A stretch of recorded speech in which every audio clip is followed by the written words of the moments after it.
નમસ્કાર દર્શક મિત્રો, આપ જોઈ રહ્યા છો નિર્માણ ન્યૂઝ અને નિર્માણ ન્યૂઝના ખાસ કાર્યક્રમ હોટ ટોપિકમાં આપની સાથે હું છું ધર્મી નકો।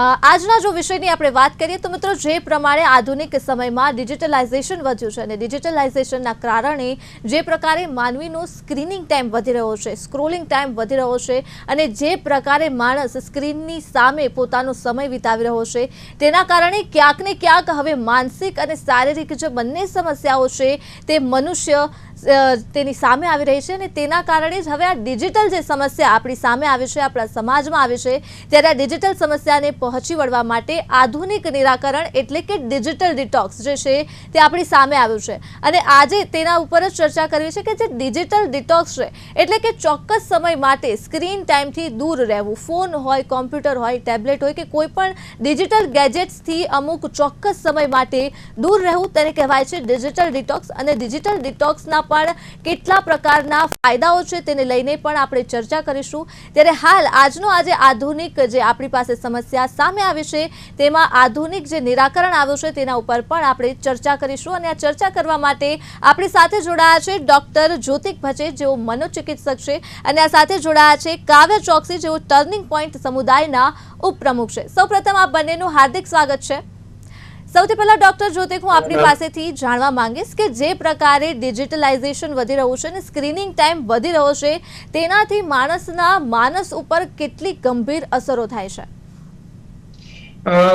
ખૂબ સરસ તમે આ ટોપિકની વાત કરી, કારણ કે જે રીતના આજના યુગમાં આપણે જોઈએ છીએ કે જેમ ફૂડ, વોટર અને એર જે મહત્વના છે, એમ આ મોબાઈલ પણ જીવન જરૂરિયાત અથવા જીવનનો એક ભાગ બની ગયો છે। એના વગર કોઈને ચાલતું નથી। માનસ પટ પર એની શું અસર આવે, એમાં સૌથી અગત્યની વાત એ છે કે સતત આ મનને ઉત્તેજના એટલે એક્સાઇટમેન્ટ આપનારી આ એક ઇન્સ્ટ્રુમેન્ટ કે એક વસ્તુ છે। સરવાળે જેટલો એનો ઉપયોગ વધતો જાય છે એટલો મોબાઈલ જીવનનો ભાગ નથી બની ગયો, પણ જીવન છે ને એ મોબાઈલની સિસ્ટમનો ભાગ બની ગયો છે। આ બહુ જ અગત્યનો મુદ્દો છે કે જેટલી વખત મોબાઈલનો ઉપયોગ કરવામાં આવે છે અથવા તો જેટલી વખત સોશિયલ મીડિયા અથવા મોબાઈલ ઇન્ટરનેટનો ઉપયોગ કરવામાં આવે છે કોઈ પણ કારણોસર, એટલી વખત મગજમાં વિશેષ પ્રકારના રસાયણોના ફેરફાર આવે છે। મન વધારે ને વધારે પ્લેઝર એટલે કે આનંદ કે એક્સાઇટમેન્ટ મેળવવા એની પાછળ આતુર બને છે અને એમાં સમય એટલો વેડફાઈ જાય છે કે પછી આપણને બધું કર્યા પછી ઘણી વખત એવું પણ નથી થતું કે આ મેં ખોટું કર્યું કે મેં આટલો સમય બગાડ્યો। સાથે સાથે આ ઉપયોગ તો વધ્યો જ છે। ઘણા લોકો એમ કે છે કે કામને હિસાબે છે, ભણતરને હિસાબે છે, જે પણ છે, પણ એની સાથે સાથે માનસિક રોગો જે મોબાઈલના વધુ પડતા ઉપયોગ સાથે જોડાયેલા છે એમાં પણ ઉત્તર વધારો થતો જાય છે।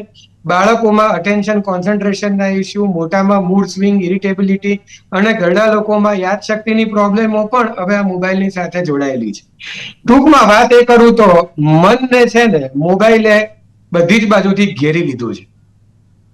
જી ચોક્કસ। કાવ્ય, આપની પાસેથી જાણવા માંગીશ કે જે પ્રકારે એક યુવા તરીકે આજની યુવા પેઢીમાં સોશિયલ મીડિયાનો ઉપયોગ વધી રહ્યો છે અને સ્ક્રીન ટાઈમ પણ વધી રહ્યો છે, ત્યારે આપ યુવાનોની વચ્ચે રહો છો, યુવાનો સાથે કામ કરો છો, ત્યારે આ વિષયને આપ કયા પ્રકારે જુઓ છો? ઓકે મેમ, આપણે જ્યારે આજના ટાઈમમાં ડિજિટલ ડિટોક્સ કે ડિજિટલ સોશિયલ મીડિયાની વાત કરીએ તો હું એવું કહીશ કે 21મી સદીના જેટલા બી માણસો છે એ માણસો ઓછા અને ધીરે ધીરે સોશિયલ મીડિયાના માણસો વધારે બનતા ગયા છે। હવે આજના ટાઈમમાં આપણે જોઈએ તો આપણી સમક્ષ આટલા બધા ડિજિટલ પ્લેટફોર્મ્સ છે, જેમ કે સોશિયલ મીડિયા, વોટ્સએપ થઈ ગયું, ઇન્સ્ટાગ્રામ થઈ ગયું, ફેસબુક થઈ ગયું, બરાબર? તો બધા માણસોએ પોતપોતાની એક ફેક સોશિયલ મીડિયાની દુનિયા ઊભી કરી કાઢી છે, બરાબર? આજે જે ટીનેજર છે એ ધીરે ધીરે સ્ક્રીનેજર બનતા જાય છે। આજે એના લીધે બહુ જ બધી તકલીફો થઈ રહી છે। આજે યુવાનોમાં એક ટર્મ બહુ ફેમસ છે, ફોમો કરીને, ફિયર ઓફ મિસિંગ આઉટ। એ બધી જે વસ્તુ છે એ ડિજિટલાઇઝેશન ને ટેકનોલોજીના લીધે થઈ રહી છે। આજે યુવાનો એક સ્ટેટસ મૂકવાના ચક્કરમાં પોતાનું સ્ટેટ ઓફ વેલ બીઇંગ ભૂલી રહ્યા છે। તો હું એવું નહીં કહું કે ડિજિટલ સોશિયલ મીડિયા એક પ્રોબ્લેમ છે, એટલે પ્રોબ્લેમ તો છે જ, પણ એના પોઝિટિવ આપણે પોઈન્ટ્સ જોવા જઈએ પણ એની સામે નેગેટિવ પોઈન્ટ્સ બહુ વધારે છે, બરાબર? આજે જે કાર્ય પદ્ધતિ છે જે માણસની એ થિંકિંગ પેટર્નથી સીધી સર્ચિંગ પેટર્ન પર થઈ રહી છે। એના લીધે બહુ જ બધા પ્રોબ્લેમ આવી રહ્યા છે। આજે આપણે જોઈએ અગર સ્ટેટ્સના હિસાબથી તો એક માણસની આખી જે દિવસની કાર્યવિધિ છે એ બધી 45% જોવા જઈએ તો બધી સ્ક્રીન ટાઈમ પર હોય છે. અગર આપણે મોબાઈલ લઈ લઈએ કે પછી આઈપેડ લઈ લઈએ કે કઈ બી XYZ વસ્તુ, એ આખી દિવસની એક્ટિવિટીઝ 45% એની સ્ક્રીન ટાઈમ પર હોય છે. જેના લીધે બહુ જ બધી માનસિક પ્રોબ્લેમો બી થતી હોય છે, જેના લીધે બહુ જ બધી ફિઝિકલ પ્રોબ્લેમ્સ બી થતી હોય છે. આજે જે આપણે જે રેડિયેશન્સ ને બધું જે એમિટ થતું હોય છે ડિવાઇસીસ માંથી, એ માનસિક રીતે બોડીની ઇન્ટરનલ પ્રોબ્લેમ્સ બી બહુ બધી ક્રિએટ કરતું હોય છે. આજે આપણે જોવા જઈએ તો ડિજિટલ સોશિયલ મીડિયા લીધે બહુ બધા ફાઇનાન્શિયલ પ્રોબ્લેમ્સ, રિલેશન્સ પ્રોબ્લેમ બી બહુ ઉભા થઈ રહ્યા છે. અગર આપણે ફાઇનાન્શિયલ પ્રોબ્લેમની વાત કરીએ તો પહેલા જ્યારે ડિજિટલ સોશિયલ મીડિયા આટલું બધું નતું તો એક ઘરમાં એક મોબાઈલ કે એક લેપટોપ ચાલી જતું હતું. પણ આજે જ્યારે મેં જેમ કે કીધું કે યુથમાં સ્ટેટસ મૂકવાની જે એક્ટિવિટી છે, આજે દેખારેખીમાં જે પોતાની જરૂરિયાત નથી એનાથી વધારેની વસ્તુ ઘરમાં ડિમાન્ડ કરવી, એ બધી એક ફાઇનાન્શિયલ બર્ડન બી ઉભું કરતું હોય છે પેરેન્ટ્સની સામે. પણ એઝ અ સ્ટુડન્ટ હું એવું કહીશ કે એક બહુ સારો કોડ છે કે the change is only constant to time. બરાબર, આજે માણસને ટાઈમની સાથે સાથે ચેન્જ થવું બહુ જરૂરી છે. તો એના માટે સોશિયલ મીડિયા બી જરૂરી છે, પણ એનો જે યુઝ છે એ એડિક્વેટ હોવો જોઈએ. બરાબર, આજે આપણે બીજી પ્રોબ્લેમ્સ છે. Yes sir. હા, પ્લીઝ કન્ટિન્યુ કરો, પ્લીઝ. ઓકે, તો એના લીધે બહુ બધી આપણે રિલેશનશિપ પ્રોબ્લેમ બી થતી હોય છે. આજે સોશિયલ મીડિયાના લીધે દૂરના માણસ જોડે કોન્ટેક્ટ બનાવવા માટે આપણે રોજે વોટ્સએપ કોલ પર, વિડીયો કોલ પર વાતો કરતા હોય છે, અને આપણી જે નજીકમાં જે લોકો છે એ બધાને ભૂલી જતા હોય છે. તો એ બધું જે છે સોશિયલ મીડિયા લીધે થવું હોય છે. પણ એક બાઉન્ડ્રી સેટ કરવી, એક લિમિટ સેટ કરવી, એક પોતાના મેન્ટાલિટી સેટ કરવી કે એટલું નિર્ભર ના થઈ જવું સોશિયલ મીડિયા પર, એક પોતા માણસ પર છે. એટલે તમે સરસ વાત કરી. સોરી, હું તમને ઇન્ટરપ્ટ કરું જી. છું બેન, પણ આપણે અત્યારે એ ભૂલી જઈએ છીએ બધા જ લોકો કે વર્ચ્યુઅલ વર્લ્ડ છે ને એ પણ આપણા એક જીવનનો કે એક વર્લ્ડનો ભાગ છે. કે જેમ એક આપણું સમાજ, કલ્ચર, જેમ વર્ચ્યુઅલ કલ્ચર, વર્ચ્યુઅલ સોશિયલ જે આખું બધું ચાલી રહી છે સિસ્ટમ. હવે તમે કીધું ને કે ભાઈ આમાં આપણે એક લિમિટ સેટ કરવી પડે, બરાબર, પણ હવે એ લિમિટના કોઈ નિયમો છે નહીં. એ બહુ વ્યક્તિગત, બહુ ઇન્ટરનલ વસ્તુ છે. હવે એને બાબતે નથી કોઈ ગાઈડલાઇન્સ, નથી કોઈ જગ્યાએ આપણને કોઈ એવી માહિતી આપવામાં આવતું. પરિણામે શું થાય છે કાવ્યભાઈ, કે જ્યારે વાત હાથમાંથી નીકળી જાય છે ને પછી ખબર પડે છે ઓ આ તો ઇન્ટરનેટ, મોબાઈલના હિસાબે આ પ્રોબ્લેમ. જેમ તમે રિલેશનશિપની વાત કરી, ઓબ્વિયસલી ઘણા લોકો લોંગ ડિસ્ટન્સ રિલેશનશિપ આ સોશિયલ મીડિયા પર મેન્ટેન રાખે છે, કે જે જીવનનો ખાસા ભાગનો તબક્કો છે કે સરસ રીતે રિલેશનશિપ હેન્ડલ કરતા હોય છે. તો ઘણા લોકો એવા પણ છે કે જે લોકોના રિલેશનશિપ ડિસ્પ્યુટ પણ સોશિયલ મીડિયાના હિસાબે છે. એટલે આ કેવું છે, પેલું બે ધારી તલવાર જેવી વાત છે. અગત્યની વાત એ છે કે તલવાર આપણી પાસે આવી ગઈ છે, આપણે એનો ઉપયોગ કરવો કે નહીં આપણે નક્કી કરવાની છે. કરેક્ટ. તમે કીધું કે સર આજે આપણે સ્ટુડન્ટ્સમાં બી જોઈ લઈએ તો આજે ઇન્સ્ટાગ્રામ પર, વોટ્સએપ પર, યુટ્યુબ પર આપણે જોઈએ તો નાના નાના શોર્ટ ને રીલના ફોર્મમાં બધા કન્ટેન્ટ આવતા હોય છે, જેના લીધે નાના બાળકોને જોઈએ આપણે તો મોબાઈલ વાપરતા હોય તો એના લીધે એ લોકોનું અટેન્શન સ્પેન જે છે એ ઓછું થતું હોય છે. તો એના માટે આજે પેરેન્ટ્સે, તમે જેમ કીધું કે તલવાર આ સાઈડ કે આ સાઈડ છે, તો પેરેન્ટ્સના હાથમાં તલવાર છે કે એમને કેટલું કંટ્રોલ કરવું છે બાળકોને, કેટલું એફિશિયન્ટલી જરૂર હોય ત્યારે વસ્તુ આપવી અને ક્યારે ના આપવી, એ બાળકોના હાથમાં નથી, પેરેન્ટ્સના હાથમાં છે. ચોક્કસ, બે ધારી તલવાર છે જે ડિજિટલ આપણે ગેજેટ્સનો ઉપયોગ કરીએ છીએ, સોશિયલ મીડિયાનો જે ઉપયોગ કરીએ છીએ. ત્યારે ડૉક્ટર, હું તમારી પાસેથી જાણવા માંગીશ, સરેરાશ જે છે 10 કલાકથી વધારે જ્યારે માણસ ઉપયોગ કરે છે ડિજિટલ સ્ક્રીનની સામે રહે છે, ત્યારે ડિજિટલ ડિટોક્સની જરૂર પડે છે. ને એક સર્વે મુજબ તો માણસ જ્યારે સૂવે છે તેની 5 મિનિટ પહેલાં પણ સ્ક્રીન ચેક કરે છે અને ઉઠે છે તેની 30 મિનિટની અંદર જ જે સ્ક્રીન હોય છે તે ચેક કરે છે. એવા મોટી સંખ્યાનો મોટો વર્ગ છે જે આ પ્રમાણે જે સ્ક્રીન છે તેનો ઉપયોગ કરે છે. આપના મતે સૂતા પહેલા અને ઉઠ્યા બાદ જે પ્રકારે આ સ્ક્રીનનો ઉપયોગ થાય છે તે માણસના માનસ પર કેટલી ગંભીર અસર ઊભી કરી શકે છે? બહુ સરસ સવાલ પૂછ્યો તમે ધર્મીબેન, કારણ કે મેં કીધું ને હમણાં જ કે આની કોઈ ગાઈડલાઇન્સ નથી. હવે વિજ્ઞાન શું કહે છે, છેલ્લા 5 થી 10 વર્ષના જે મોબાઈલ ઉપયોગની આખી રિસર્ચ આવી છે, વિજ્ઞાન એવું કહે છે કે જે રીતના અફીણ, જે રીતના વ્યસન કોઈ પણ જાતના, કે ભાઈ દારૂ છે, ગાંજો છે, ટોબેકો છે, કોઈ પણ જાતના વ્યસન જે મગજ પર સીધી અસર કરે છે, નુકસાન પહોંચાડે છે, એ જ રીતે મોબાઈલનો અતિરેક ઉપયોગ પણ મગજના જ્ઞાનતંતુઓ પર અસર પાડે છે. ખાસ કરીને મગજના જે મુખ્ય રસાયણો છે જેમાં એક ડોપામાઇન આવે છે અને એક સિરોટોનિન આવે છે, એની માત્રામાં વધઘટ થવા માંડે છે અને સરવાળે રૂટીન ખોરવાય છે. 10 કલાક તમે કીધું, 10 કલાક તો તમે ઓછું કીધું. ઘણા લોકો તો 1 મિનિટ પણ ખિસ્સામાંથી કે હાથમાંથી મોબાઈલ બાજુ પર નથી મૂકતા. એટલે ઘણા તો એવું સમજે છે કે જેમ આપણો હાથ છે, મોબાઈલ પણ એક અલગ જ શરીરનું ઓર્ગન કે એક અંગ બની ગયું છે. તો ખરેખર લાસ્ટ જે રિસર્ચિસ થઈ છે કે આપણે નુકસાન જો આપણે અટકાવવા હોય તો ઊંઘવાના ઓછામાં ઓછા 1.5 થી 2 કલાક પહેલા આપણે મોબાઈલ સંપૂર્ણપણે આપણા શરીરથી દૂર રાખવો જોઈએ. કેટલો દૂર રાખવો જોઈએ? તો 10 ફૂટ દૂર રાખવો જોઈએ. કારણ કે મોબાઈલના જેટલા પણ કિરણો છે, મેગ્નેટિક જે પણ નેટવર્કિંગ કે જે પણ એમાં ચાલ્યા કરે છે, એ તમારા શરીરના મેગ્નેટિક ફિલ્ડ અને બ્રેન વેવ્સને અફેક્ટ કરતું હોય છે. એટલે 1.5 થી 2 કલાક પહેલા, ઊંઘવાના 1.5 થી 2 કલાક પહેલા એને દૂર રાખવો જોઈએ. ઉઠ્યાના 1 કલાક પછી એનો ઉપયોગ કરવો જોઈએ, જેથી કરીને શરીર અને મગજ ટેવાય. અગત્યની વાત એ નથી કે 1.5 થી 2 કલાક પહેલા બંધ કરવું જોઈએ. અગત્યની વાત એ છે કે ઘણા લોકોના રાતના ઊંઘવાના ટાઈમ અને સવારના ઉઠવાના ટાઈમ જ નક્કી નથી હોતા. એટલે પહેલા તો એ નક્કી કરવું જોઈએ કે એક્ઝેક્ટ ટાઈમે સુવાનું છે ને એક્ઝેક્ટ ટાઈમે ઉઠવાનું છે. એટલે એ જો થાય તો બીજી બધી વસ્તુ એની આજુબાજુ થાય. બીજી વસ્તુ જે હું પ્રેક્ટિસ કરતો હોઉં છું કે ઘરે તમે એકવાર આવી જાઓ, વર્ક પરથી, સ્ટડી પરથી ઘરે આવી જાઓ, તો રાતના લગભગ 8:30 પછી મોબાઈલનું ઇન્ટરનેટ જ ચાલુ ન કરાય. કારણ કે મોબાઈલનું ઇન્ટરનેટ ચાલુ કરો એટલે તમારું સતત મોબાઈલ ચાલુ રહે, નોટિફિકેશન આયા કરે. બધી જ વસ્તુઓ તમારી ઇન્ટરનેટ ડ્રીવન છે. જો ઇન્ટરનેટ બંધ કરો, જો ખરેખર બહુ જ અગત્યના ફોન હશે કે કોઈને તમારી બહુ તાતી જરૂર હશે કે ઇમરજન્સી હશે, તમને ઓડિયો કોલ કરશે. ઓડિયો કોલથી એટલા નુકસાન નથી થતા હોતા. એનો અર્થ એમ નથી કે આપણે સૂતી વેળાએ બી કલાક ઓડિયો કોલ કરીએ. મોબાઈલ તો 2 કલાક પહેલા બંધ કરવાનો જ છે અને સાઈડ પર મૂકવાનો જ છે. બિલકુલ. કાવ્ય, આપની પાસેથી હું જાણવા માંગીશ, જે પ્રકારે ડૉક્ટરે વાત કરી કે ઘણા લોકોના સૂવાના જે કલાકો હોય છે તે નક્કી નથી હોતા, એટલે સૂતા પહેલાં કે ઉઠ્યા બાદ ફોન ચેક કરવાની તો વાત જ બહુ દૂર છે. અને ખાસ કરીને યુવાનોમાં જે સમસ્યા આપણે જોઈએ છીએ કે યુવાનો જે છે તે સોશિયલાઇઝ કરતાં હવે ડરી રહ્યા છે. અને એક સર્વે પ્રમાણે કે જે સ્ક્રીનનો ટાઈમ વધારે હોય છે તો યુવાનોમાં તણાવનું, યુવાનો નહીં તમામમાં જે તણાવ છે તેનું પ્રમાણ વધે છે. અને એ તણાવના કારણે જે લોકો છે તે અન્ય લોકો સાથે વાતચીત કરવાનું ઓછું પસંદ કરે છે, એકલતામાં રહેવાનું પસંદ કરે છે. ત્યારે આપના મતે જે પ્રકારે યુવાનો સામાજિકકરણ કરતા ડરી રહ્યા છે તેનું અને સ્ક્રીન ટાઈમનો કેટલો સંબંધ છે?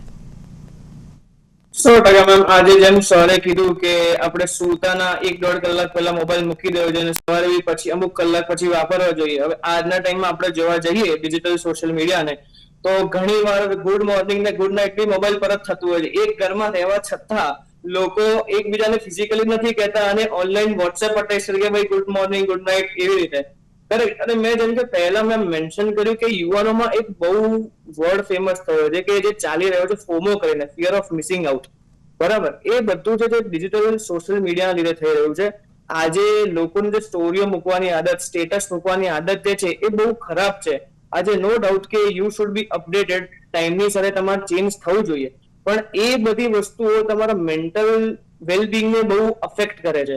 બરાબર. આજે આપણે જોવા જઈએ તો છોકરાઓને, નાના છોકરાઓને પહેલાથી આ વસ્તુ જ્ઞાન નથી મળતી. એટલે આપણે જોતા હોઈએ કે ઇન્સ્ટાગ્રામ કે ટ્વિટર પર એવી બહુ બધી પોસ્ટ કે બહુ બધી રીલમાં આપણે જોતા હોઈએ છીએ કે એ લોકો આમ અભદ્ર કમેન્ટ્સ કે બધું કરતા હોય. તો આજે એ સોશિયલ મીડિયાનું યુઝેજ કેટલું કરવું એ લોકો ઉપર છે. હવે ઓવર થિંકિંગમાં આપણે જોવા જઈએ તો આજના જે બધા જે ટીનેજર્સ થઈ ગયા, મેં કીધું કે સ્ક્રીનેજર્સ બનતા રહે છે. બરાબર. આજે કોઈ બી નાનામાં નાની વસ્તુ થઈ ગઈ તો એ લોકો એટલું ઓવર થિંક કરી કાઢે છે કે એના લીધે રાત્રે એની એ જ વસ્તુ, હવે આજે તમે ઇન્સ્ટાગ્રામ તમે ખોલો તો ઇન્સ્ટાગ્રામ તમારું વોઇસ રેકોર્ડ થઈ ગયું, તમારી વાતો થઈ ગઈ, વોટ્સએપ એ બધું રેકોર્ડ કરે છે. બરાબર. તો આજે હવે તમે જે વસ્તુ વાતો કરશો એની એ વસ્તુ ઇન્સ્ટાગ્રામ તમારા ફીડમાં લાવશે. તો હવે આજે સોશિયલ મીડિયા પર જયારે એની રીલ, એની એ શોર્ટ્સ એ લોકો જોજો કરશે તો એની વસ્તુ એ લોકોને હેમર કર્યા કરશે. તો એના લીધે બહુ બધી વાર શું થતું હોય છે કે રાત્રે આખી એ લોકોની મેન્ટલ સાયકલ, જે સ્લીપિંગ સાયકલ જે છે એ આ બધી વસ્તુના લીધે બહુ અફેક્ટ કરતી હોય છે. તો તેના માટે એક પ્રોપર પોતાનું સ્કેડ્યુલ હોવું, આટલું બધું સોશિયલ મીડિયાને ના આપતું હોવું, પોતે થોડું ફિઝિકલ એક્ટિવિટી કરતા હોઈએ તો આ બધી વસ્તુઓ મારા હિસાબથી ઘટી શકે છે. બિલકુલ. ચલિए આપણી જે, હા જી ડોક્ટર. હા ધનીબેન, તમે સરસ વાત કરી કે સ્લીપ સાયકલ. હું તો એમ કહું છું કે આપણે એવું વિચાર કરીએ કે શાંતિથી આપણે રિલેક્સ રીતે સૂતા હોઈએ, એવું છેલ્લો આપણને કયો સમય યાદ છે કે ભાઈ કશા સપના નથી આયા, કોઈ ડિસ્ટર્બન્સ નથી આવ્યું ને સરસ આપણે શાંતિથી સૂતા અને સવારે ટાઈમસર ઉઠી ગયા. એટલે હવે એક ક્વોલિટી ઓફ સ્લીપ પણ આ તકલીફોના હિસાબે, આ મોબાઈલની જે એક્સેસિવ યુઝથી ડિસ્ટર્બ થાય છે. એક તો એ વસ્તુ. બીજું કે જેમ તમે ગુડ મોર્નિંગ ગુડ નાઇટ ની વાત કરી ને, બરાબર. એમ છેલ્લે આપણે યાદ કરીએ કે કેટલી આપણા પેરેન્ટ્સ છે કે આપણે બી ખુદ આપણા પેરેન્ટ્સ સાથે કે સગાવાલા જે ઘરમાં રહે છે એમને છેલ્લે ક્યારે આપણે રાતે જય શ્રી કૃષ્ણ, ગુડ નાઇટ કે કહીને આમ શાંતિથી આમ ભેટ્યા હોઈશું, ચાલો સુવા માટે કોઈએ હલરડું ગાયું હશે કે કોઈએ બાળ વાર્તા સાંભળી હશે રાતે, એવો એક સમય જ વીતી ગયો છે. એટલે આ બધું ચેલેન્જીસ એટલા માટે થઈ રહી છે કારણ કે આપણને કોન્સ્ટન્ટ ઇન્ફોર્મેશન જોઈએ છે. માહિતી માહિતી માહિતી ઇન્ફોર્મેશન જોઈએ, પણ ઇન્ફોર્મેશન કરવાનું શું એ નથી ખબર.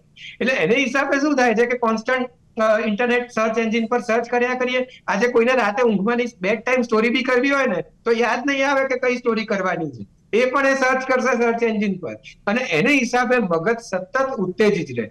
તમે બિલકુલ સરસ વાત કરી કે સ્લીપ સાયકલ ચેન્જ થાય, સ્લીપ સાયકલ ચેન્જ થાય એટલે સૌથી અગત્યની એની અસર પડે છે નોર્મલ બોડીના મેટાબોલિઝમ પર. એટલા જ માટે આજે તમે જુઓ ઓબેસિટી એટલે મેદસ્વીતા, બીજું ડાયાબિટીસ, બ્લડ પ્રેશર, કોલેસ્ટેરોલ, હાર્ટના રોગો, શરીરના સાંધાના દુખાવા, બધા કેમ થાય છે? કારણ કે ભાઈ નથી શરીર સૂતું, નથી મગજ સૂતું, તો પછી ક્યાંથી તમને એમાં રિકવરી થાય?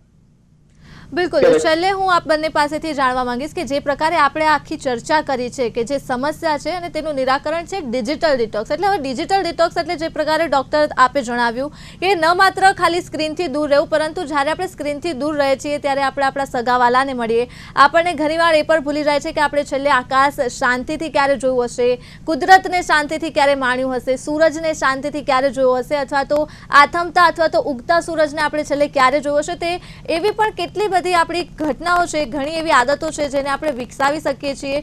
તો આપના મતે ડોક્ટર, સૌથી પહેલા હું જાણીશ કે ડિજિટલ ડિટોક્સ કઈ કઈ રીતે થઈ શકે અને ખાસ કરીને તેના ફાયદા શું છે? ડિજિટલ ડિટોક્સ માટે સૌથી પહેલી વસ્તુ એ છે કે એક વ્યક્તિ ડિજિટલ ડિટોક્સ કરે એનાથી નહીં થાય, આખા ઘરના લોકોએ ડિજિટલ ડિટોક્સ સાથે નિર્ણય લેવો પડે. આજે એ વસ્તુ એક ઘરમાં બે મેમ્બર રહેતા હોય, એક મોબાઈલ વાપરે ને બીજો ના વાપરે, તો એનાથી ડિટોક્સિફિકેશન ન થાય. એ બધા જ લોકોનો એક મત નિર્ણય હોવો જોઈએ કે રાતે 8:30 ઘરે બધા આવીશું એટલે મોબાઈલ બાજુ પર મૂકી દઈશું, એકબીજા સાથે વાત કરીશું. પહેલી વસ્તુ એ. બીજી વસ્તુ, ડિટોક્સ મારે કરવું જ પડશે, એના વગર મારા મગજ અને મારા શરીરની અંદર રોગનું ઘર જામશે, એ વસ્તુ આપણે નક્કી કરવી પડે. અને ત્રીજી વસ્તુ કે દુનિયા મારી સામે જ છે, મારી સામે હું એન્જોય કરી રહ્યો છું, હું કશું મિસ આઉટ નથી કરવાનો.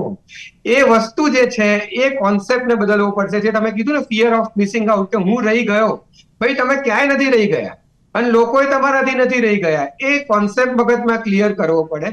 આ ક્ષણને માણવી જરૂરી છે. વર્ચ્યુઅલ ક્ષણ કરતા માણસને નજરે રિયાલિસ્ટિકલી જોયેલી ક્ષણો વધારે યાદ રહે છે. એટલા માટે ડિટોક્સ એટલા માટે જરૂરી છે કારણ કે આપણે સંબંધોમાં, પોતાના હેલ્થમાં અને મનના એટલે માનસિક આરોગ્ય માટે સુખકારી જીવન નીવડે એને માટે ડિજિટલ ડિટોક્સ જરૂરી છે. અને ફરીવાર પાછું એ જ કહીશ કે એક વ્યક્તિના નિર્ણયથી નહીં થાય, એ તમામ લોકો એકબીજાના સપોર્ટથી ડિટોક્સ હશે તો એકબીજાને વધારે વાત કરી શકીશું, જાણી શકીશું, એકબીજાને કોમ્યુનિટી તરીકે સપોર્ટ કરી શકીશું અને આ દૂષણને ઓછું કરી શકીશું. જી બિલકુલ. કાવ્ય, જે પ્રકારે એક યુવા તરીકે આપણા યુવા પેઢીમાં જે સમસ્યા બની છે, ખાસ કરીને સોશિયલ મીડિયા, આપના મતે યુવા પેઢી માટે જે ડિજિટલ ડિટોક્સ છે તે કેટલું મુશ્કેલ છે અને યુવા પેઢી જો ઈચ્છે તો ડિજિટલ ડિટોક્સ કરી શકે ખરા? ડેફિનેટલી મેમ, યુવા પેઢી ડેફિનેટલી ડિજિટલ ડિટોક્સ કરી શકે. આજે જેમ કે સરે કીધું કે તલવાર બંને સાઈડ હોય છે, તો આજે એક તલવાર અમારી સાઈડ બી છે કે આજે પોતાની એક લિમિટ સેટ કરવી કે ઘરમાં આવી ગયા એના પછી તમારે તમારા ફેમિલી જોડે ટાઈમ સ્પેન્ડ કરવાનો છે, તમારે તમારા દાદા દાદી જોડે વાત કરવાની છે. અગર તમે કામ પર છો તો તમારે એટલું ટાઈમ પર, એટલું efficiently you have to use your social media device કે એ તમારી વસ્તુને વધારે તમારું મગજ અફેક્ટ ના કરે, અને એક લિમિટેડ ટાઈમ અને એક લિમિટેડ પીરિયડ સુધી તમારે સેટ કરવું પડે. તો આ ડેફિનેટલી પોસિબલ છે. બિલકુલ ડોક્ટર, જે પ્રકારે સમાજમાં જે સ્ક્રીન ટાઈમ છે તેનાથી ક્યાંક ને ક્યાંક જે લોકો છે તે ચીડચીડિયા થઈ રહ્યા છે અને તેના કારણે જે સ્વભાવમાં ક્રોધ આવો, ગુસ્સો આવો અને તેના કારણે જે ગુના વધી રહ્યા છે, તો આપના મતે જે પ્રકારે સમાજમાં ગુના વધે છે તેને અટકાવવા માટે ક્યાંક ને ક્યાંક જે ડિજિટલ ડિટોક્સ છે તે ઉપયોગી થઈ શકે અને જે સ્ક્રીન ટાઈમમાં જો ઘટાડો આવે તો ક્યાંક ને ક્યાંક ગુનામાં પણ સમાજમાં ઘટાડો આવે તેવું આપને લાગે છે? 100%. કારણ કે આજે અધીરાઈ એટલે ઇમ્પેશન્સ ખૂબ વધી ગઈ છે. બધા લોકોને તાત્કાલિક જે વિચાર આવે છે તાત્કાલિક કરવા જોઈએ છે. અને ગુનાખોરીનું એક રીઝન એ બી છે કે અંદર આવેલો ઉશ્કેરાટ, ગુસ્સો કે ઇમ્પલ્સ એ વિચાર્યા વગર જ એનું એક્શનમાં લાવવું એટલે ગુના વધે છે. અને અગત્યની વાત એ નથી, અગત્યની વાત એ છે કે હું જે કરું છું એનો મને કોઈ અંદરથી વસવસો જ નથી, એવી એક માનસિકતા ચાલ્યા કરે છે કે ગિલ્ટ ફિલિંગ ધીમે ધીમે ઓછી થઈ રહી છે અને ઇમ્પલ્સિવિટી ને ઉશ્કેરાટ વધે છે. ચોક્કસ ડિજિટલાઇઝેશનનું એનું એક કારણ એ છે કારણ કે આપણે કોન્સ્ટન્ટ મગજને ખોરાક શું પીરસીએ છીએ. ઓટીટી પર જોઈએ તો સસ્પેન્સ પિક્ચરો, થ્રિલર પિક્ચરો, મર્ડર મિસ્ટ્રી, સિરીઝ, વોરની બધી વસ્તુઓ જો કરીએ છીએ. અને એ તો આપણા હાથની જ વાત છે. મગજને જેવું તમે ખોરાક પીરસો છો તમારું મગજ એવી રીતના જ એ આઉટપુટ આપવાનું છે. એટલે ચોક્કસ જો ડિજિટલાઇઝેશન આ ડિટોક્સિફિકેશન થાય તો ગુનાખોરીમાં તો ડેફિનેટલી ફરક પડે. એક વ્યક્તિ બીજા વ્યક્તિની રિસ્પેક્ટ કરતો થાય, કદર કરતો થાય. બિલકુલ કાવ્ય, ખાસ કરીને યુવાનોમાં જે પ્રકારે આપણે ઇન્સ્ટાગ્રામની ચર્ચા કરી કે જે રીલ 30 સેકન્ડની થઈ ગઈ છે, 15 સેકન્ડની થઈ ગઈ છે, અને હવે જે યુવાનો છે તે અધીરા બન્યા છે. તેઓને બધી જ વસ્તુઓ માત્ર 2 સેકન્ડમાં જોઈએ છે. જે પ્રકારે ડિલિવરી પણ હવે ઘર સુધી 10 મિનિટની અંદર આવી જાય છે, તેના કારણે યુવાનોમાં ક્યાંક ને ક્યાંક ધીરજનો જે એક ગુણ છે તેમાં ઘટાડો જોવા મળી રહ્યો છે. તેના કારણે યુવાનોની એકાગ્રતા, સર્જનાત્મકતા, ક્રિએટિવિટી જે છે તેમાં પણ ઘટાડો જોવા મળી રહ્યો છે. આપનો શું અભિપ્રાય છે આ વિષય પર? ડેફિનેટલી મેમ, મેં જેમ કે કીધું કે જે કાર્ય પદ્ધતિ, થિંકિંગ પેટર્ન જે છે એ લોકોની આખી સર્ચિંગ પેટર્ન પર શિફ્ટ થઈ રહી છે. આજે જે ક્રિએટિવિટી માણસની છે એ સીધી આપણે જોઈએ છોકરાઓમાં તો સીધો એઆઈ પર પ્રોમ્પ્ટ નાખશે અને સીધે એ લોકોને આન્સર્સ મળી જશે, બરાબર? તો એ જે વસ્તુ છે એ ડેફિનેટલી બહુ જ ખરાબ છે. આજે ટેકનોલોજી યુઝ કરવી એ પ્રોબ્લેમ નથી, પણ ટેકનોલોજી સાથે પોતાની ક્રિએટિવિટી યુઝ કરવી એ બહુ સારી વસ્તુ છે, બરાબર? આજે ટોટલી કોઈ બી આપણે યુથ જોઈ લઈએ તો they are completely relied on AI. તો એ ના હોવું જોઈએ. તમારે તમારી જેટલી એફિશિયન્ટ યુઝ છે પોતાની ક્રિએટિવિટી યુઝ કરીને એ વસ્તુને યુઝ કરવી જોઈએ, બરાબર? ચોક્કસ. ડોક્ટર, છેલ્લે આપની પાસેથી જાણવા માંગીશ કે એક મનોચિકિત્સક તરીકે આપ અમારા દર્શક મિત્રોને શું સંદેશ આપવા માંગશો જેથી કરીને સ્ક્રીન ટાઈમમાં ઘટાડો પણ થાય, લોકો પોતાના પરિવાર સાથે સમય વિતાવતા થાય અને જે ડિજિટલ ડિટોક્સ છે તે સાચી અર્થમાં લોકો અપનાવતા થાય?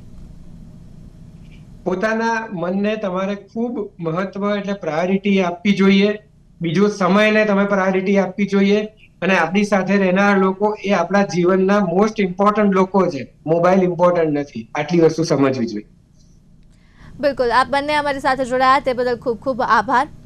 તો દર્શક મિત્રો, જે પ્રકારે આજના હોટ ટોપિકમાં આપણે ચર્ચા કરી છે કે જે ડિજિટલ સમસ્યા આવે છે તેનું ડિજિટલ નિરાકરણ પણ છે, ડિજિટલ સમાધાન પણ છે, અને તે છે ડિજિટલ ડિટોક્સ. આપણે ક્યાંક ને ક્યાંક જે સ્ક્રીનની પાછળ રહેલા લોકો સાથે વાતચીત કરવામાં આપણો સમય એટલો વિતાવતા હોઈએ છીએ કે આપણી પાસે જે વ્યક્તિ બેઠા હોય છે તેની સાથે સમય વિતાવવાનો ભૂલી જાય છીએ. અને તે માટે જ આજનો આ વિષય જે છે તે પસંદ કરવામાં આવ્યો છે જેથી કરીને આવનાર સમયમાં જે પ્રકારે સમાજમાં એક તરફ ગુના વધી રહ્યા છે, લોકોના માનસિક અને શારીરિક સ્વાસ્થ્ય ઉપર જે પ્રકારે ગંભીર અસરો થઈ રહી છે, તો ક્યાંક ને ક્યાંક યુવાધનની સર્જનાત્મકતા ઉપર પણ સવાલો ઊભા થઈ રહ્યા છે. આ તમામ જે સવાલો છે જો તેના ઉપર એક નજર કરીએ તો જો સ્ક્રીન ટાઈમમાં ખાસ કરીને ઘટાડો આવે તો ક્યાંક ને ક્યાંક આ તમામ સમસ્યાઓમાં પણ ઘટાડો આવે તેવું લાગી રહ્યું છે. અને તે માટે જ આપણે આજની ચર્ચા કરી છે. ફરી મળીશું એક નવા વિષય સાથે. હાલ મને આપશો રજા. નમસ્કાર.